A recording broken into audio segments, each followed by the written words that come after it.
I first set foot in Black Hollow Village on a bleak autumn evening. The winding dirt road led me through a dense forest where gnarled trees seemed to lean in like silent sentinels. I had come as an outsider, a scholar seeking refuge from my troubled past, and a chance to document forgotten lore. Little did I know that the village's eerie reputation was no mere rumor. The sky was a sullen grey as I approached the cluster of crooked houses huddled together in a valley. The air felt heavy, as if weighed down by centuries of sorrow and secrets. I remember thinking that every shadow held a whisper and every gust of wind carried an ominous warning. My heart, though set on a scholarly quest, thumped with an inexplicable dread.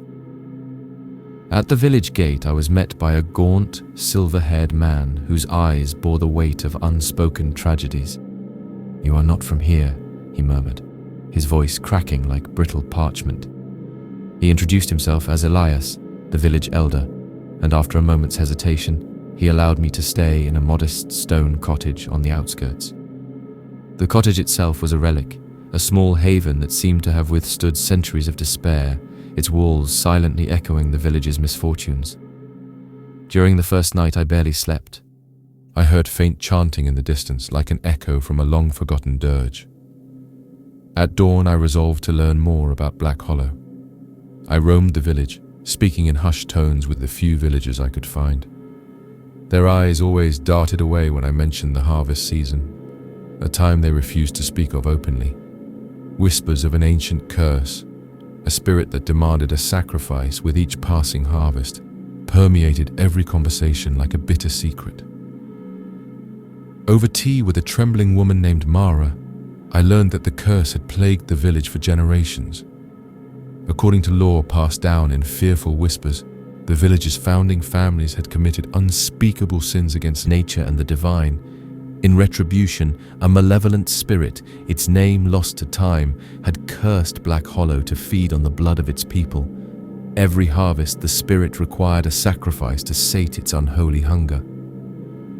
Mara's eyes filled with tears as she recounted the many tragedies that had befallen her kin over the years.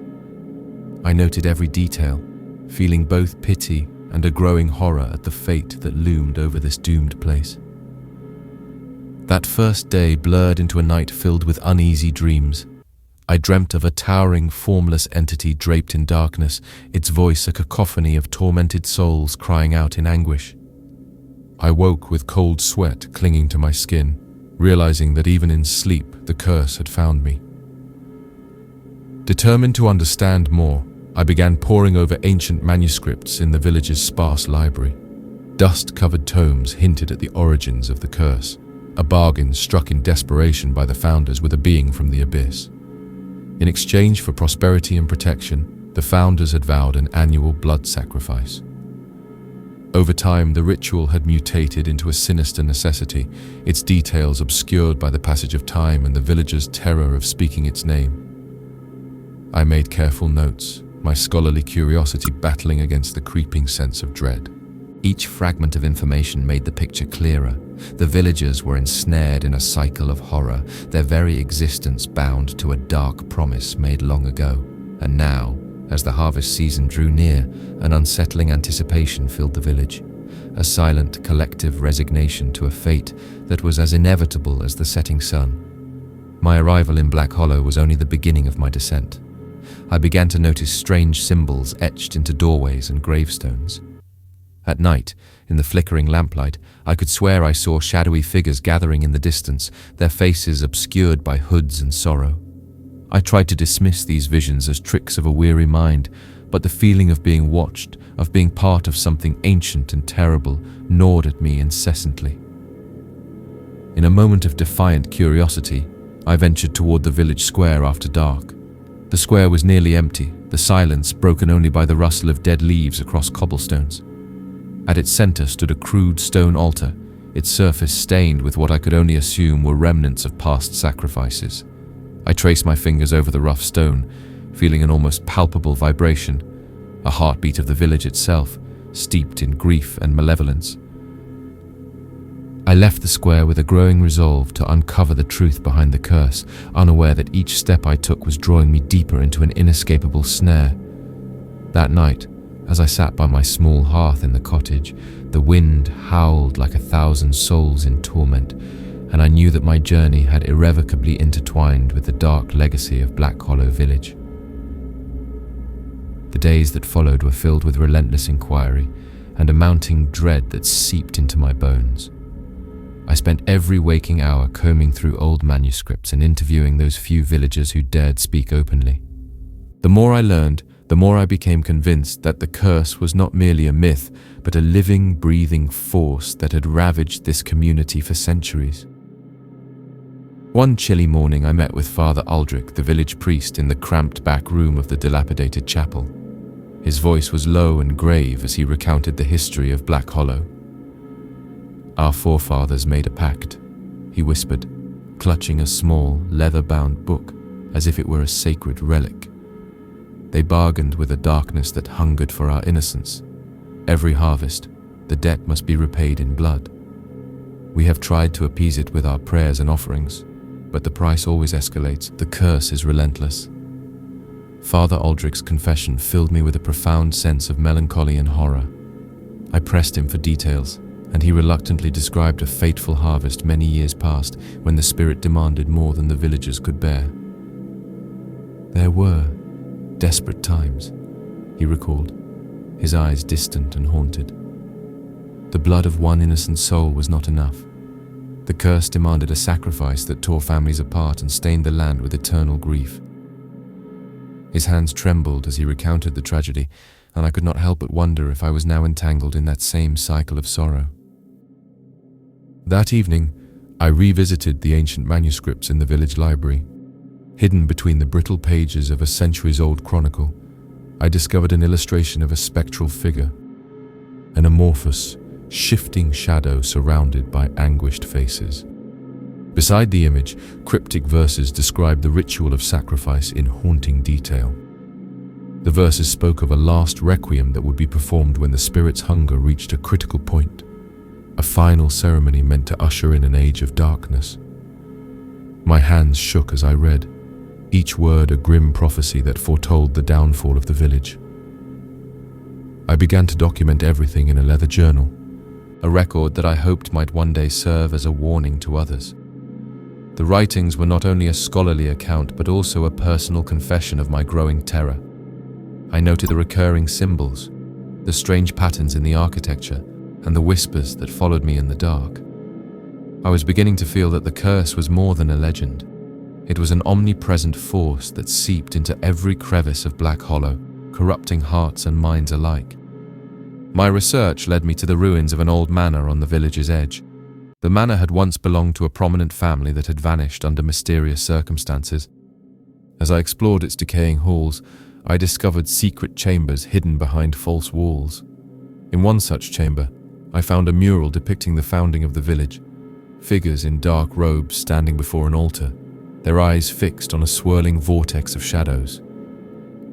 It was a scene of ritualistic fervor and terror, a visual representation of the curse's origin.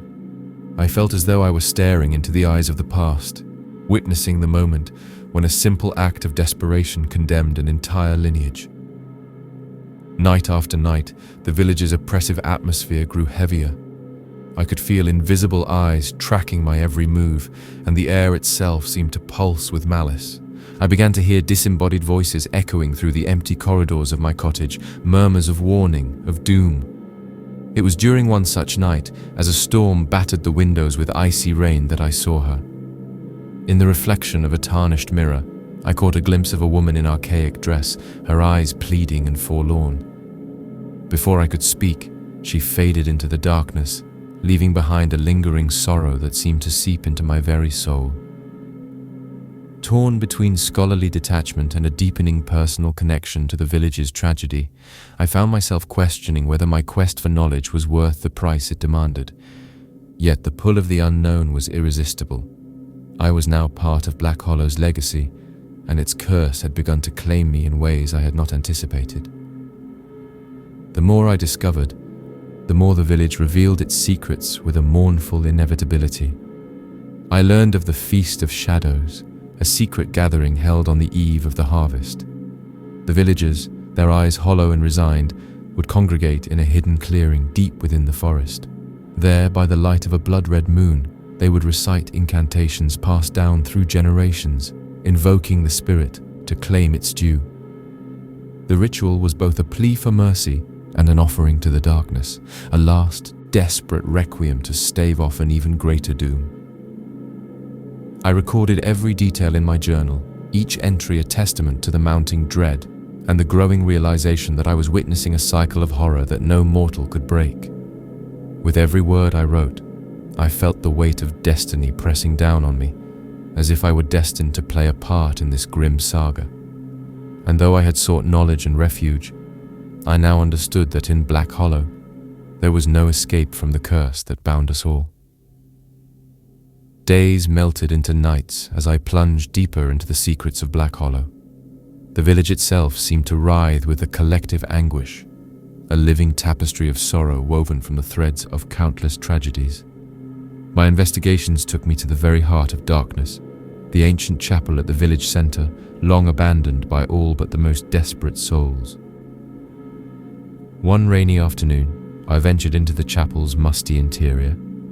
The walls, once adorned with vibrant frescoes, were now chipped and faded, the images of saints and angels distorted by time and neglect. In the center of the nave, an altar of black stone stood as a mute witness to past horrors.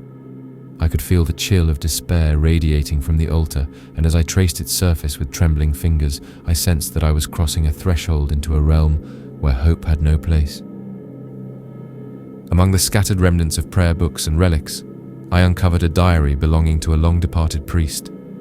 Its pages were filled with frantic scribbles and desperate pleas, chronicling the priest's futile attempts to exorcise the curse. He wrote of visions that shattered his faith and nights filled with endless lamentations. One entry in particular chilled me to the core, a description of the last Requiem ritual, a ceremony that was meant to culminate in the village's ultimate sacrifice. The priest had recorded that the ritual was not intended as a means of deliverance, but rather as an act of final surrender, a surrender to the darkness that had festered for generations. Every detail in that diary resonated with the fragments of knowledge I had pieced together from other sources. It spoke of ancient incantations, forbidden symbols, and a ritual circle drawn with blood and ash. The language was archaic and filled with despair, a testament to a man who had witnessed the inexorable collapse of his community's soul. As I read on, I became increasingly aware that this ritual was not merely a desperate bid for survival. It was the final act in a tragedy that had been written in the blood of Black Hollow's ancestors. That night, as the wind howled like a chorus of lost souls, I returned to my cottage with the diary clutched in my arms. I felt that the answers I sought lay within those cursed pages, yet each word I absorbed only deepened the darkness that shrouded my heart.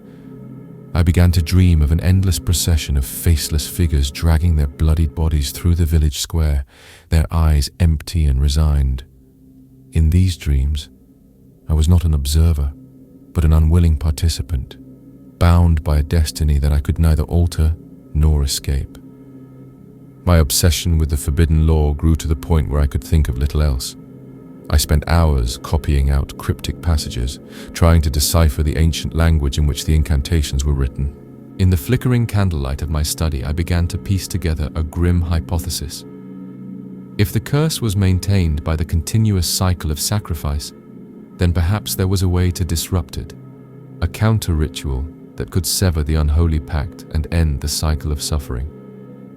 The idea was as dangerous as it was desperate, and yet it consumed my every thought. I sought counsel from Elias, the village elder, hoping that his years of living under the curse might lend some wisdom to my burgeoning theory.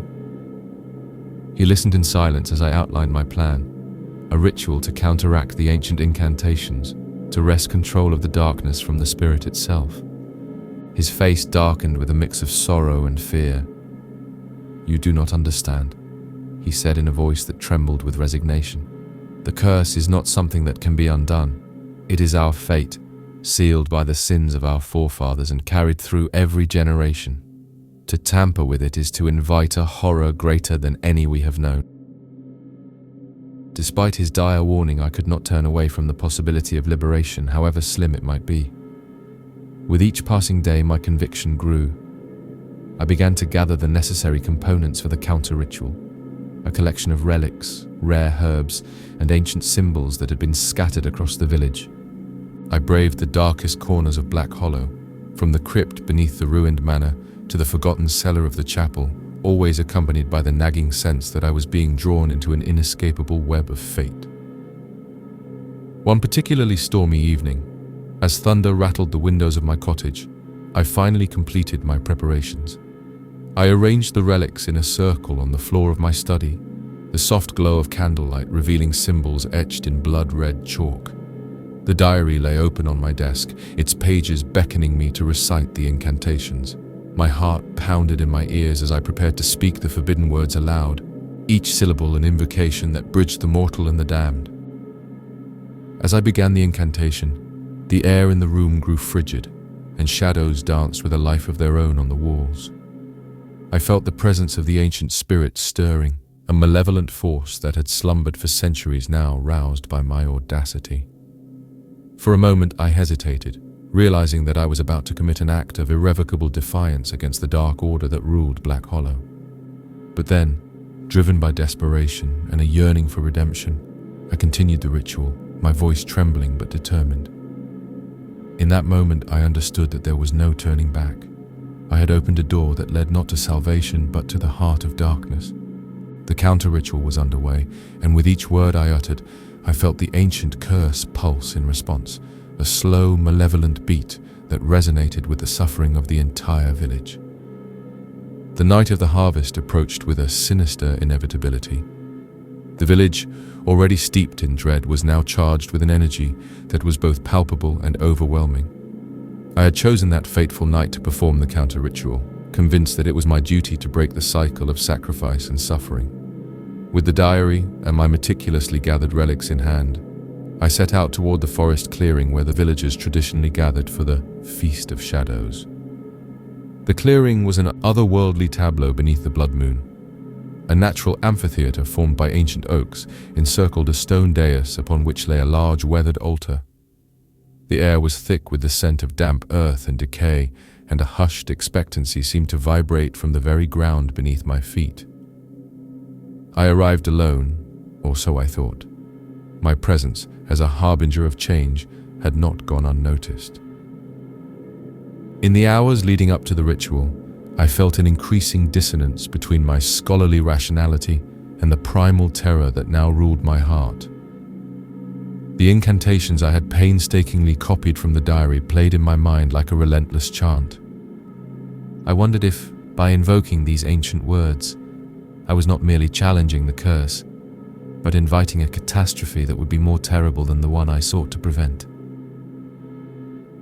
Before the clock struck midnight, I began to set up the counter-ritual at the dais. I carefully arranged the relics in a precise pattern dictated by the cryptic instructions in the diary. Every piece had its place, every symbol its purpose. The villagers had long ago surrendered their will to the cursed tradition, but I dared to hope that my intervention could change their fate. My hands, though shaking with fear and uncertainty, moved with an almost otherworldly determination. As the blood moon climbed higher in the sky, I started reciting the counter-incantation in a steady, unwavering voice. The words, ancient and laden with forbidden power, resonated through the clearing and seemed to ripple through the fabric of reality itself. At first nothing happened except the stirring of a chilly wind and the rustling of leaves in the trees. But then, as my voice grew louder and the incantation reached its climax, the ground beneath me began to tremble. A low, mournful moan echoed from the depths of the forest. The very earth seemed to split as if resisting the disruption of a millennia-old pact. I felt an intense pressure building in my chest, a warning that I was tampering with forces far beyond human control.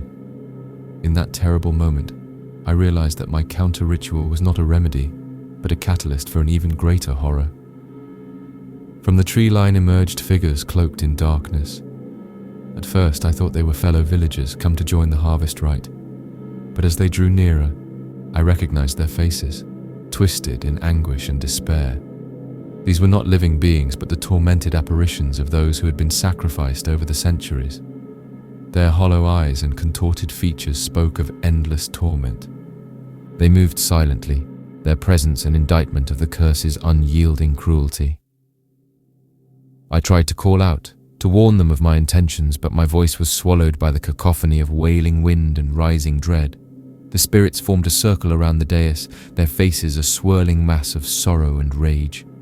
I continued the incantation, desperate to complete the counter-ritual before the ancient evil could reclaim its dominion. Yet, with every word, the spectral figures grew more insistent, their silent protest a testament to the futility of my endeavor. Suddenly, a piercing scream shattered the night, a sound of pure agony and terror that reverberated through the clearing. The ground cracked open, and from the fissure, a torrent of shadow and blood surged forth. I felt an invisible force wrench me off my feet and drag me toward the abyss. The relics shattered under an unseen pressure, their fragments scattering like broken dreams. I struggled, my mind a whirlwind of despair and regret, as I realized that I had unleashed the true nature of the curse. The counter-ritual, instead of quelling the ancient spirit, had fanned its fury. The spectral apparitions began to merge into a single towering figure, a monstrous entity born of centuries of sorrow, its eyes burning with an unquenchable hunger for retribution. I found myself at the mercy of a darkness that transcended human understanding. The entity's voice was a discordant symphony of every tortured soul that had ever been sacrificed, and it spoke directly into the depths of my mind. "You dare challenge what is eternal," it intoned, its tone both accusatory and mournful. "Your sacrifice is demanded, and now all shall pay the price." In that moment, I understood the horrifying truth. There was no escape from the cycle. My attempt to break the curse had only hastened its terrible fulfillment. The darkness spread like a malignant fever across the clearing, consuming everything in its path. I watched, powerless, as the spirits of the sacrificed were absorbed into the monstrous form, their anguish fueling its unholy power. I fought against the paralyzing dread that gripped me, struggling to retreat even as I was bound to that cursed spot by forces beyond my control. I tried to scream, to beg for mercy, but the words died in my throat. The entity reached out with tendrils of shadow, and I felt them wrap around my limbs, squeezing the hope from my soul. In that final moment, I realized that the counter-ritual had been a Pyrrhic attempt at salvation, a desperate act that had only sealed our fate. When I awoke, darkness was all around me. I was alone in a desolate clearing, the remnants of the counter-ritual scattered at my feet. My mind was a fog of pain and disorientation, each breath a struggle against the weight of despair. I tried to stand, but my body was numb, as though the very essence of life had been drained from me. The monstrous entity had vanished, but its legacy lingered in the shattered silence and the echoes of tortured cries that seemed to emanate from the earth itself. I staggered back to Black Hollow, my senses overwhelmed by the sight of the village shrouded in an oppressive gloom. The streets, once populated by stoic villagers resigned to their fate, were now filled with chaos and terror. Windows were shattered, doors left ajar, and the air reeked of blood and decay. I could see, even from a distance, the spectral figures of those who had been claimed by the curse, their forms drifting aimlessly, their eyes empty and filled with a sorrow that defied time. Elias the Elder met me at the village gate. His face, usually so calm and resigned, was now etched with a raw, unfiltered terror. "It is done," he whispered, his voice quavering. "The curse has claimed its due. There is no deliverance now, only the final requiem." I could only nod, my thoughts a chaotic jumble of regret and inevitability. I knew that my attempt to break the cycle had not saved us, but had instead precipitated our doom. The villagers, long resigned to a life of quiet suffering, were now being swept up in a maelstrom of darkness that promised nothing but annihilation. Their final moments would be marked by the same inexorable cruelty that had haunted Black Hollow for generations. In the ensuing hours, the true horror of the curse was laid bare. The villagers gathered in the square, their faces contorted in anguish as the ancient spirit's influence spread like a plague. It was as if the collective sorrow of centuries had coalesced into a single, overwhelming force, a force that demanded final absolution through sacrifice. I watched, helpless, as the villagers began to turn on each other, their eyes filled with a resigned madness that spoke of a fate too terrible to imagine. Friends became foes. Families were torn apart by the unyielding grip of despair. I tried to intervene, to offer what solace I could, but my words were drowned out by the screams and wails that filled the night. The curse had become an all-consuming entity, devouring every hope and leaving nothing but ruin in its wake. I found myself wandering the streets like a ghost, the weight of my actions a constant, crushing presence. Every step I took was haunted by the faces of those I had failed, the lost souls whose cries would forever echo in the darkness of Black Hollow. In a final act of desperation, I made my way to the chapel, the one place that had once offered a semblance of sanctuary. There, among the broken pews and shattered stained glass, I knelt and wept bitter tears for the lost. I pleaded for forgiveness, for redemption, though I knew in my heart that none could be found in the face of such unyielding horror. My prayers, whispered in a voice barely audible above the cacophony of despair, were met only by the sound of my own sobs and the distant mournful refrain of the ancient incantation, the last requiem of Black Hollow Village. As the night deepened, the curse claimed its final toll. One by one, the remaining villagers succumbed to the overwhelming darkness. I too felt the inexorable pull of despair, my will crumbling beneath the weight of a fate that I had unwittingly unleashed. In those final agonizing moments, I could no longer distinguish between the living and the dead, between hope and despair. The village had become a tomb, a mausoleum of sorrow where every heartbeat was a dirge.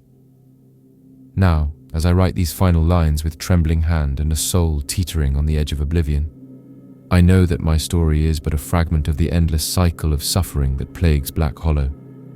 The ancient spirit, once awakened, will continue its relentless march, demanding its due with every harvest, with every drop of blood spilled in vain. My desperate attempt to break the curse has only added another chapter to its dark legacy, a legacy written in tears, anguish, and the final, unyielding requiem of a village forever lost to the abyss.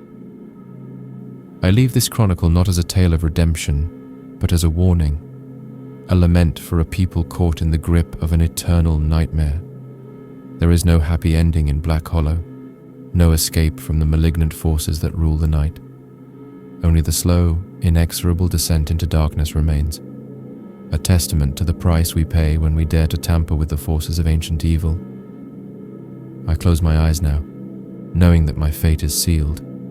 The curse will claim me as it has claimed so many before, and my final thoughts will be of a village, a people, and a legacy drowned in sorrow, a final requiem that echoes through the endless corridors of despair.